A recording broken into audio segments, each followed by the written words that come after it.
வணக்கம் மக்களே. இந்த வீடியோல நம்ம எதை பத்தி பார்க்க போறோம் அப்படின்னா, தங்கம் அப்படிங்கிறது ஒரு முதலீட்டு பொருளே கிடையாது. அப்புறம் ஏன் தமிழர்கள், இந்தியர்கள் தங்கத்தை அதிகம் விரும்புறாங்க அப்படிங்கிறத இந்த வீடியோல நம்ம பார்க்க போறோம். ஸோ ஃபர்ஸ்ட்டு பார்க்கலாம், ஏன் தங்கத்த நம்ம முதலீடே இல்ல அப்படின்னு சொல்றோம் அப்படின்ட்டு. தங்கம் தானே நல்லா வளர்ந்திருக்கு. 2 மடங்கா ஆயிருக்கு. எல்லாரும் தங்கத்துல தான் முதலீடு பண்றோம். இவன் என்னடா தங்கத்துல முதலீடு பண்ணக்கூடாது, அது முதலீடே இல்ல அப்படிங்கிறான். சரி, இவன் ஒரு நிதி ஆலோசகர், இவன் பங்குச்சந்தையில பணத்த போடுறதுக்கு தான் தங்கத்த தப்பா சொல்றான் அப்படிங்கிறது தான் உடனடியாக உங்களுக்கு தோணும். நான் ஒரு கேள்வி கேட்குறேன். நம்ம தங்கத்தில் முதலீடு பண்ணுவது இன்றோ நேற்றோ தொடங்கல. நம்ம ஆதி காலத்துலேருந்து தங்கத்துல தான் முதலீடு பண்ணிட்டு வரோம். உலக அளவுல தமிழர்கள், இந்தியர்கள் தான் தங்கத்துல அதிகமாக முதலீடு பண்ணிட்டு வரோம். தரவுகள் இருக்கு. அப்புறம் ஏன் நாம இன்னுமே பணக்காரர் ஆகவில்லை? நம்ம ஏன் இன்னுமே மாச சம்பளத்துக்காக ஓடிக்கிட்டு இருக்கோம்? நமக்கு ஏன் எவ்வளோ பணம் சம்பாதிச்சாலும் பத்தவே மாட்டுக்கு? அப்படிங்கிறத நீங்களே உங்களுக்கே கேள்வி கேட்டு நீங்களே பதில் சொல்லுங்க. ஏன்னா நம்ம எல்லாருமே தங்கத்துல தான் போடுறோம். தங்கம் அதிகமா வளர்ச்சி அடைஞ்சிருக்கு. 2 மடங்கு வளர்ந்துருக்கு. அப்போ உலகத்திலே நம்ம தான் பணக்காரரா இருக்கணும். ஆனா இப்பவும் நம்ம அடுத்த மாதம் பள்ளி செலவுக்கு கட்டணம்னா ஓடிக்கிட்டு இருக்கோம். பெரிய செலவுகள், வீடு மரம் மாத்தணும்னா அதுக்கு ஓடிக்கிட்டு இருக்கோம். சில பேர் இந்த மாசம் சம்பளம் வரலன்னா அடுத்த மாசம் என்ன பண்ண போறோன்னே தெரியல. அப்படி ஓடிக்கிட்டே இருக்கும். அப்போ தங்கம் என்ன செய்யறது அப்படிங்கிறது உங்க கேள்விக்கே நான் விட்டுடுறேன். சரி சார், தங்கம் முதலீடு இல்லைன்னு சொல்றீங்க. அப்போ தங்கம் என்ன அப்படின்னு கேட்டிங்கன்னா, தங்கத்தை ஒரு எட்ஜ் ப்ராடக்ட் அப்படிம்பாங்க, ஒரு சேஃப் ஹெவன் அப்படிம்பாங்க. அதாவது ஒரு பாதுகாப்பான முதலீடு. இப்போ ஒரு கேள்வி வரும், முதலீடுனா என்ன, இந்த சேஃப் ஹெவன்னா என்ன, இந்த எட்ஜ் ப்ராடக்ட் அப்படின்னா என்னன்னு வரும். ஸோ ஃபர்ஸ்ட் முதலீடுனா என்னன்னு பார்க்கலாம். ஸோ முதலீடோட அடிப்படை குணாதிசயம், ஒரு முதலீட்டால் பணத்தை உருவாக்க முடியணும். நீங்க ஒரு ரூ. 1000 இன்வெஸ்ட் பண்றீங்க அப்படின்னா, அந்த ரூ. 1000 உங்களுக்கு ஒரு ரூ. 200 பெற்று தர வேண்டும். கேஷ் ஃப்ளோ உருவாகணும். இது எதில் உருவாகும் அப்படின்னு பார்த்தீங்கன்னா, தொழில்களில் தான் உருவாகும் அப்படின்னு சொல்லலாம். ஒரு தொழிலில் நீங்கள் ரூ. 1,00,000 முதலீடு பண்ணீங்கன்னா, அந்த தொழிலேருந்து உங்களால் ரூ. 20,000 எடுக்க முடியும். இது மிக முக்கியமான ஒரு குணாதிசயம் ஒரு முதலீட்டுக்கு. அடுத்தது வளர்ச்சி கொடுக்கணும். ஒரு முதலீடு அப்படிங்கிறது அடுத்தடுத்த கட்டங்களுக்கு உங்களை கொண்டு போக வளர்ச்சியை அதே முதலீடு கொடுக்கணும். நீங்கள் முதலீடை விற்று வருகிற பணம் வளர்ச்சி கிடையாது. அந்த முதலீடே வளர்ச்சியை கொடுக்கும். அடுத்த 3வது என்னன்னு பார்த்தீங்கன்னா, ஒரு முதலீடு அப்படிங்கிறது பணவீக்கத்தை தாண்டியும் அதிகமாக வளர வேண்டும். அதுதான் வளர்ச்சி. அதுதான் முதலீடு அப்படின்னு நம்ம சொல்லலாம். இப்போ எச் ப்ராடக்ட், எட்ஜ்னா HEDGE அப்படின்னு சொல்லுவாங்க. அதோட குணாதிசயத்தை நம்ம இப்போ என்னங்கிறத பார்க்கலாம். மிக முக்கியமான குணாதிசயம் என்னன்னு பார்த்தீங்கன்னா, எட்ஜ் ப்ராடக்ட்ஸுக்கு, சேஃப் ஹெவன் ப்ராடக்ட்ஸுக்கு அது இருக்கின்ற வேல்யூவை அப்படியே தக்க வச்சுக்கும். அது கீழே குறைய விடாது. ஸோ அதுதான் மிக முக்கியமான ஒரு விஷயமா பார்க்கலாம். ஒரு இன்சூரன்ஸ் மாதிரி 2வது விஷயங்கிறதும் கிட்டத்தட்ட அதோட பொருந்தி வர்றது தான். ஒரு இன்சூரன்ஸ் மாதிரி நம்ம அதை கருதலாம். நம்மக்கிட்ட அது இருந்ததுன்னா நம்ம சொத்தை குறையாமல் அது பார்த்துக்கும். 3வது பார்த்தீங்கன்னா, மிக முக்கியமான குணாதிசயம், அந்த நம்ம இன்வெஸ்ட்மெண்ட்டுக்கோட எதிர்ப்பதம் கூட அப்படின்னு சொல்லலாம். இது எந்த ஒரு கேஷ் வேல்யூவும் கிரியேட் பண்ணாது. கேஷ் வேல்யூ அப்படிங்கிறத விட கேஷ் ஃப்ளோவை கிரியேட் பண்ணாது. இதை நீங்கள் வாங்கி வச்சுக்கிங்கன்னா ஒரு வேல்யூவை குறையாமல் பார்த்துக்குமே தவிர, இதுவே உங்களுக்கு பணத்தை உருவாக்கி கொடுத்துக்கிட்டே இருக்காது. ஸோ அதுதான் கேஷ் ஃப்ளோ. அதுதான் இதோட குணாதிசயம். ஓகே சார், அப்புறம் எதுக்கு உலகம் முழுக்க தங்கம் வாங்குறாங்க? நாம மட்டும் வாங்குறதில்ல, தனிநபர்கள் மட்டும் வாங்குறதில்ல, பெரிய அரசாங்கங்களும் வாங்குறாங்க, பெரிய நிறுவனங்களும் வாங்குறாங்க. அப்படின்னா ஏன்னா, தங்கம் எதுக்கெல்லாம் உதவும் அப்படிங்கிறத நம்ம முதல்ல பார்த்துக்கணும். தங்கம் ஒரு பணவீக்கத்துக்கு எதிரான ஒரு இன்ஸ்ட்ருமெண்ட் அப்படின்னு சொல்லலாம். அதாவது 6% பணவீக்கம் இருக்குன்னா, நம்மளோட தங்கத்தோட மதிப்பும் 6% வளர்ச்சி கொடுக்கும். ஸோ அதுக்கு எதிராக நம்ம தங்கத்தை வைத்து கொள்ளலாம். இதை தவிர்த்து பார்த்தீங்கன்னா, தனிநபருக்கு நான் சொல்கிறேன். தனிநபருக்கு இந்தியாவில் 2வது பலன் அப்படிங்கிறது பார்த்தீங்கன்னா, நம்மளுடைய கரன்சி வேல்யூ குறையும் போது, இந்தியாவோட ரூபாய் மதிப்பு குறையும் போது, தங்கம் அதுக்கு ஒரு எட்ஜ் ப்ராடக்ட், அதாவது தங்கத்தோட வேல்யூ இன்க்ரீஸ் ஆகும் அப்படிங்கிற மாதிரி நம்ம புரிஞ்சுக்கலாம்.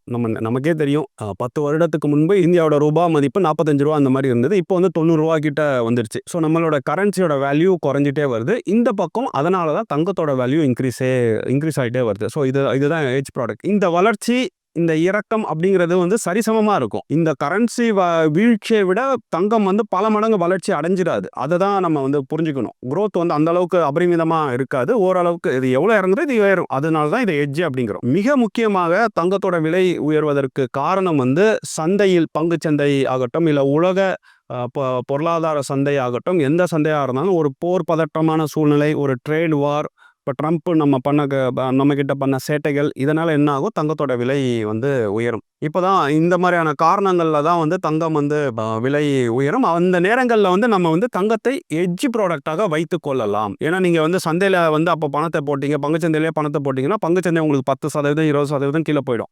அப்போ அந்த கீழே போற நேரத்துல நீங்க பங்குச்சந்தையில பணம் வைக்க கூடாது. அப்ப எங்க வைக்கலாம், எது உங்களுக்கு அதிகமாக லாபத்தை தரும் அப்படின்னா தங்கம் தான் தரும். தங்கம் எப்போ வந்து வளராது அப்படின்னா, பொருளாதாரம் வளர்ச்சி அடையும் போது தங்கம் பெரிய அளவுல உங்களுக்கு லாபத்தை தராது. பொருளாதாரம் வளர்ச்சி அடையும் போது அது ஒரு பணவீக்கத்தை தருதுன்னா, அது ஒரு 6% வளருதுன்னா தங்கம் அவ்வளவுதான் வளரும். ஆனா இங்க பொருளாதாரம் வந்து உங்களுக்கு 15% வளர்ந்துருக்கும். ஷேர் மார்க்கெட் வந்து ரொம்ப அதிகமாக வளர்ந்துருக்கும். ஸோ எக்கனாமி பூம் இருக்கும்போது உங்களுக்கு தங்கத்தோடைய மதிப்பு குறையும், விலை குறையும் அப்படிங்கிறத நம்ம புரிந்து கொள்ளலாம். இதெல்லாம் விட்டுடுங்க, எனக்கு தங்கம் வேணும் அப்படின்னு நீங்க முடிவு பண்ணிட்டீங்கன்னா எவ்வளவு வைத்துக் கொள்ளலாம் அப்படின்னா, உலகம் முழுக்க இருக்க நிதி ஆலோசகர்கள் சொல்கின்ற கணக்கு 10% உங்களுடைய போர்ட்ஃபோலியோல வந்து தங்கம் வந்து இருக்கலாம்.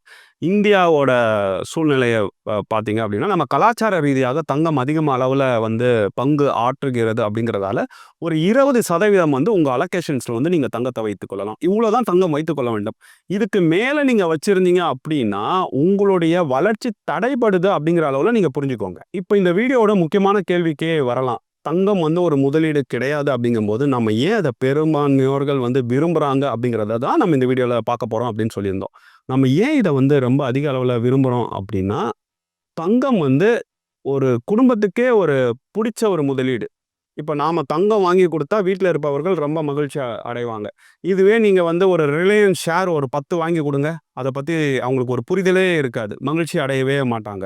ஸோ தங்கம் அப்படிங்கிறது நமக்கு ஒரு புரிந்த முதலீடு அப்படிங்கிற அடிப்படையில் நாம அது முதலீடாக இல்லாவிட்டாலும் அதை வாங்குவதற்கான முக்கியமான காரணம் அப்படின்னு சொல்லலாம். இது முதல் காரணம். இரண்டாவது, தங்கத்தை வந்து நீங்க எங்க வேணா கொண்டு போகலாம். நீங்க ஒரு மியூச்சுவல் ஃபண்ட்ஸ்ல முதலீடு பண்ணணும் என்றாலோ, ஷேர் மார்க்கெட்ல முதலீடு பண்ணணும் என்றாலோ அதற்கான இடத்துல மட்டும்தான் நீங்க போய் பண்ண முடியும். ஆனா தங்கம் அப்படிங்கிறது கிடையாது. நீங்க போற ஒரு ட்ரிப்புக்கு போறீங்க, அந்த இடத்துல தங்கம் பார்க்குறீங்க. எடுத்துக்காட்டுக்கு துபாயே வச்சுக்கோங்க. அங்க போறீங்க, கோல்ட் ஷாவுக்குன்னு இருக்கு. அங்க பெரிய பெரிய கடைகள், தங்க கடைகள் இருக்கும். அங்க போறீங்க, தங்கத்தை உடனே நீங்க வாங்கிட்டு வரலாம். அதே மாதிரி உங்க கையில இருக்கிற தங்கத்தை நீங்க எளிமையாக அங்க விற்கலாம். இதுக்கெல்லாம் எந்த ஒரு கட்டுப்பாடும் கிடையாது. ஆனா நீங்க ஃபினான்ஷியல் இன்ஸ்ட்ருமெண்ட்ஸ் அப்படின்னு வந்துட்டாலே அதுல பல சிக்கல்கள் இருக்கும். அதனால தான் அந்த ஃபினான்ஷியல் இன்ஸ்ட்ருமெண்ட்ஸ் நம்மை பொறுத்த வரைக்கும் அது 2வது இடத்துக்கு போயிடுது. தங்கம் வந்து மிக எளிமையான ஒரு பங்கு பரிமாற்றம் நிலையில இருப்பதால் அது வந்து முக்கியமான ஒரு முதலீடாக இருக்கு. இது வந்து 2வது காரணம். நீங்க எங்க போனாலும் அதை வாங்கலாம், விற்கலாம். அது எந்த நாடாக இருந்தாலும் சரி, எந்த ஒரு டாக்குமெண்ட்டும் உங்களுக்கு தேவையே கிடையாது. நானே போயிட்டு துபாயில வித்திருக்கிறேன், வாங்கியிருக்கிறேன். ஸோ அதனால இது வந்து 2வது காரணம். 3வது காரணம், நமக்கு எல்லாருக்கும் தெரியும், வீட்டில் நல்லது நடந்ததுன்னா நம்ம தங்கத்தை தான் வந்து பரிசளிப்போம். அது வந்து குழந்தை பிறப்புல இருந்து அவங்க வாழ்க்கையில பல கட்டங்களாகட்டும், திருமணங்களாகட்டும், தங்கத்தை வந்து நம்ம பரிசளித்து பழகிவிட்டோம். ஸோ அதுல வந்து நம்மளால வெளியே வர முடியல. ஸோ இது 3வது காரணம். தங்கத்தை வந்து நம்ம முதலீடாக கருதுவது. 4வது வந்து என்ன அப்படின்னா, இந்த மாறி வருகின்ற சூழ்நிலை. நான் இப்போ சொன்ன காரணங்கள் எல்லாமே வந்து 1990கள் வரைக்கும் கூட பொருந்தும் அப்படின்னு சொல்லலாம். ஆனால் 90க்கு அப்புறம் வந்து உலக மயமாக்கலுக்கு பிறகு புது புது இன்ஸ்ட்ருமெண்ட்ஸ் வர ஆரம்பிச்சிடுச்சு. மியூச்சுவல் ஃபண்ட்ஸ் போன்ற இன்ஸ்ட்ருமெண்ட்ஸ் அதுக்கப்புறம் தான் வருது. ஆனால் அதில் போய் நம்ம முதலீடு பண்ணாம தொடர்ந்து நம்ம தங்கத்தில் முதலீடு பண்ணுவதற்கான காரணம் அப்படிங்கிறது பார்த்தீங்கன்னா, 90 வரைக்கும் நான் இப்போ முதல்ல சொன்ன 3 காரணத்துக்கும் அடிப்படை நியாயம் இருக்குன்னு சொல்லலாம். ஆனால் 4வது காரணம் வந்ததுக்கு பிறகும் நாம வந்து அதில் முதலீடு பண்ணாததுக்கு காரணம் மியூச்சுவல் ஃபண்ட்ஸ் ஆகட்டும், பங்குச்சந்தை ஆகட்டும், டெட் இன்ஸ்ட்ருமெண்ட்ஸ் ஆகட்டும், அதிக நிரந்தர வருமானம் கூட சொல்லலாம்.